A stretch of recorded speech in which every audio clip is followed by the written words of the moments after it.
Good evening to you all. Today at My News Northeast, we are going to talk about what does the crisis in Ukraine have to do with India's education policy. A lot apparently.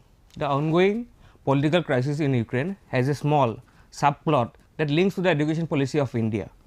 Countries such as Russia, China, Ukraine, Bangladesh are one of the most popular and budget-friendly destinations for aspiring medical students from India. The reasons for Indian students going overseas for studies are the limited number of seats in government colleges and higher fee structure in private medical colleges. But price is just a notion of underlying market condition. In this specific case scenario, higher prices are due to the low supply of undergraduate medical seats.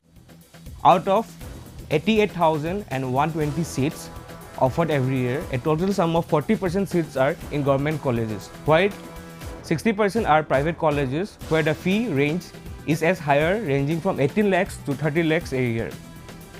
The demand outstrips the supply by quite a margin, and the high prices is a very significant issue. So, why haven't more medical colleges established in India? There are merely two reasons.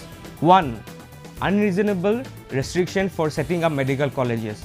Until 2019, the regulatory authority for this sector was the Medical Council of India, an organization that regulates both medical education and practices. This authority, which is run by doctors, was not their highest priority. After all, which beneficiary wants to reduce the elite quality of their profession? Setting up a college meant playing with the regulatory and complying with the condition like owning 20 acres of land and running an attached hospital. Colleges had to satisfy the students' intake and were evaluated on the basis of things like the size of the auditorium, examination hall, a classroom size, and of course the students' fees.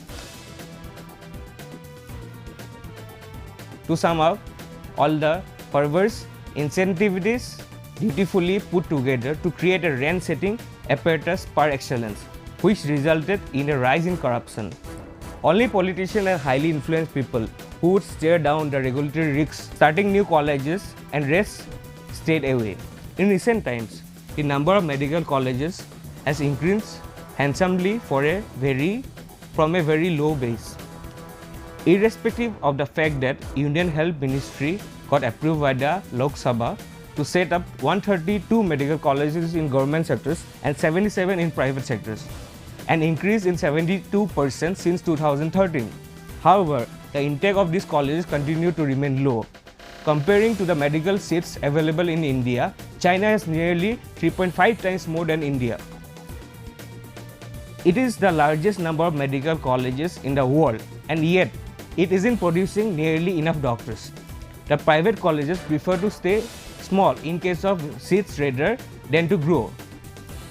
If you want to visit the website for starting a new college, you will find different compliances categories depending on whether you admit to 50% students, 100%, 200 or 250 students. And of course, what is regulation without a price cap? Fees for 50% of the seats in private colleges are capped. Thus, over 10% of the seats going vacant profit significantly. And therefore, India falls way below the WHO recommended target for doctor density. Most people may think that the solution is simple. The Union government must establish more medical colleges. They discount the fact that the size of the problem goes beyond the capacity of the government, fiscal and administration. Enlisting the support of the market, it is necessary for India to have a shot at meeting the doctors' deficit.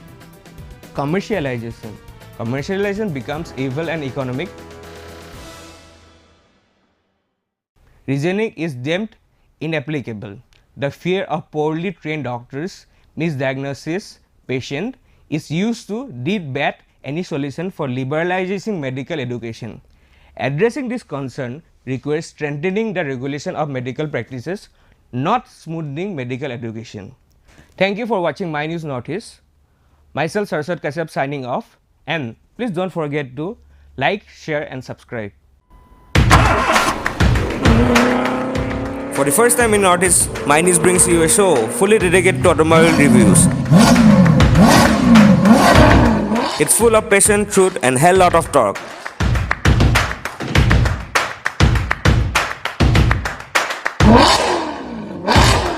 Watch it, feel it, be stand back crew.